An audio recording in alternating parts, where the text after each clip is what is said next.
Joining me today is Chris Markowski. He's the host of Watchdog on Wall Street and is joining me once again for his thoughts on the jobs report. Chris, thanks so much for joining me today.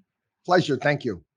So this morning, we saw the August jobs report come out. 235,000 jobs were added in August. The unemployment rate dropped from 5.4% to 5.2%. First and foremost, what are your thoughts on these numbers? I didn't think that they were going to be this bad. I mean, I wasn't expecting over 700,000 jobs. If you've been following some of the private payroll numbers coming from ADP, not to mention, I've been doing this long enough and I deal with small business owners. They make up the bulk of my clientele all across the country, not just New York, Florida, some places we have offices, but all over the country. And I understand this concept of animal spirits, and this going back to 2008, 2009, Obama's president as well. They had this idea that the economy was going to come roaring back and recovery summer and all of these things that they were doing. They failed to realize that when you basically propose extra regulations, in that point in time back then, it was extra healthcare costs, regulations, taxes. That's what we're looking at right now. So small business owners out there, they're looking at this saying, I don't know what my taxes are going to be. Biden's $3.5 trillion package is going to do a number on C corporations, S corporations, flow through businesses, where they're saying to themselves right now, I'm going to keep my powder dry. You don't want to put money at risk when you don't know what your taxes are going to be, what your costs are going to be moving forward. And that's playing a big part. It's unfortunate right now to get a lot of the wizards of smart, the talking heads out there. So, Delta, Delta, Delta, it's Delta's fault.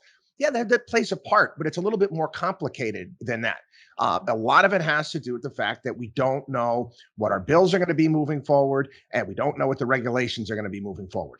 You brought up the Delta variant. I was going to ask, we keep hearing, pretty much every news station is talking about the Delta variant and, we're heading into the winter months, so flu season. Mm-hmm. Do you think that it's having that much of an impact, or is it more of what you were just talking about, of this uncertainty of, what our taxes are going to look like, what the bills are going to look like? I think it's having an impact, but not the impact that they're making it out to be. I'm out and about. I'm on airplanes. I'm in airports. They're packed.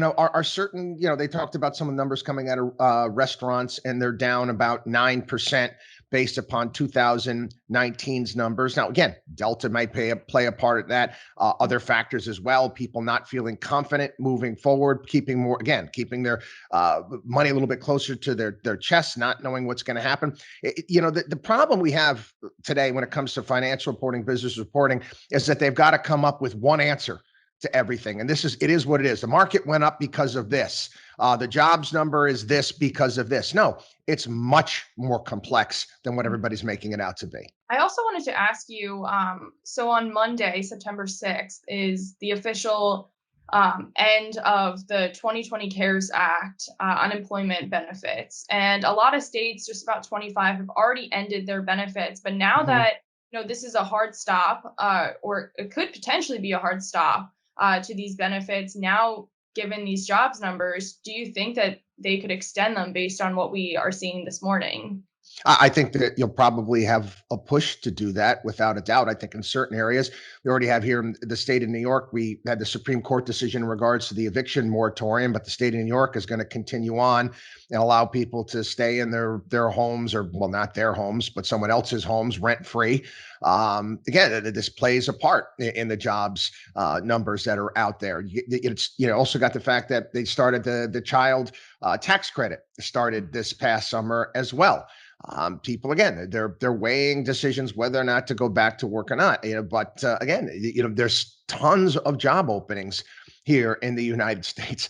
I was on vacation not long ago, and I wasn't in this country, and I was explaining to the people that was serving me an adult beverage that there are more job openings in the United States than they actually have citizens in their entire country, which is quite fascinating.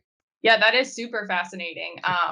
Vacation sounds super nice. I'm glad you got to enjoy some time off.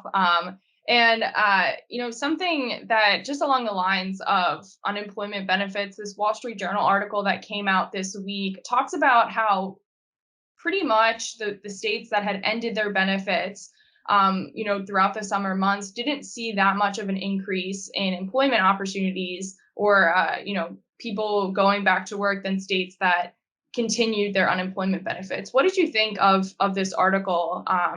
And do you support their ideas? Do you have any arguments against what they're saying? Well, it was interesting. That was the headline of the article, and I know the Wall Street Journal's doing clickbait now because if you actually read the article, there was one study by one group that said that that was the case. But if you read further on down the article, there were several others saying, "What are you talking about? This is basically ridiculous." Other studies back and forth as well. Again, the reality is, people are going to have to, if they're not getting all the handouts and giveaways, they're going to have to get back to work. Okay, it's not this is what are they doing for money at this point in time? It has to come from somewhere. So again, you can do all the studies in the entire world. People have got to get back to work if they're not getting the extended unemployment. It equates to over $15 an hour. So yes, a lot of it is there's certain entry level jobs, if you will. But again, it matters. It matters that these people get back to the workforce. Yeah, absolutely. And as we saw from this jobs number, um, 235,000 jobs added back, but millions still remain open. Millions of people still remain unemployed. And as we're heading into this weekend, Labor Day weekend, those unemployment benefits will be ended after Monday. So, or on Monday, I should say. So it'll be interesting to see, for next month, what happens with the jobs report. Hopefully it gets better and more people get back to work. Chris Markowski, thanks so much for joining me again. I'm looking forward to speaking with you next month for the next jobs report. So thanks so much. Thank you.